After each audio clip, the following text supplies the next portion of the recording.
action. All right, when you guys first get your pump, these are going to be separated. All you need to do is move them together and tighten up the pipes. We're currently going directly from the output into the flow meter. If you look at our screen, it has a very simple interface. There are 3 pumps currently running, so when you are changing any variables, you want to make sure this says all.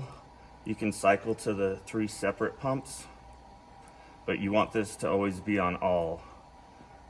I'm going to show you a little bit on how you can pump 300 milliliters at a couple different volumes.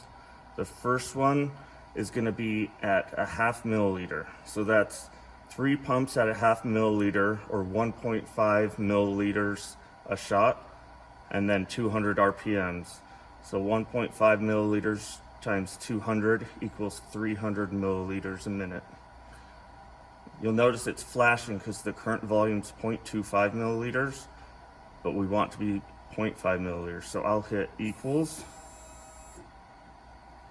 It's adjusted to that. This button here changes in between continuous mode, which is the blue one. If I press it again, it'll dispense how many revolutions we have here. So if I typed in 10 there, it would do 15 milliliters. We're going to go to continuous and press play.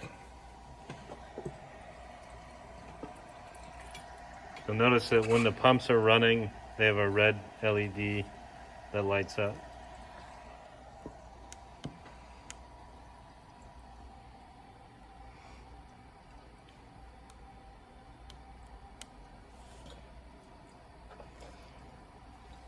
So we currently are set at 0.3 seconds dampening. And if you look at the milliliters per minute, it's jumping between about 299 and 300. I'm going to stop and go to one of the smaller shots right now. So I hit the stop button, change the program up to 47, which is labeled 300 milliliters a minute at 0.25. Hit equals. The pump's adjusted. And now I'll hit play again. And you'll notice that the wavelength, or the wave, is much smaller on this.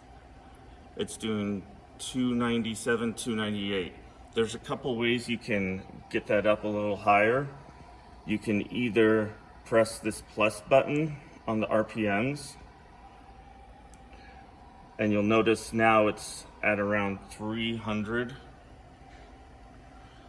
The other way, I'm going to go back down to 400 RPMs, is if you go to this second screen, there's something called fine adjust. And I can press that a couple of times. And what that does is slowly move the pumps up. As you can see, it also set the flow rate to 300. Now, if you do it that way, when you come back to this main screen, you'll see that the current volume is different than the set volume. So if that's the volume you want to use from now on, you'll want to hit stop and enter 0.2507 milliliters into this box, and then hit equals. One more. The last thing I'm going to show you is this is a very small shot at a high RPM. This has one of the smoothest flow rates that we've seen. So I'll hit play on that, and you will look over and the number barely moves. I can change the dampening down to 0, and the number goes up and down by about 3 or about 1% with 0 dampening. So go back to 0.2. So, well, we were at 0.3, but I'll go to 0.2 now, and it's a very steady, within about a half a milliliter per minute.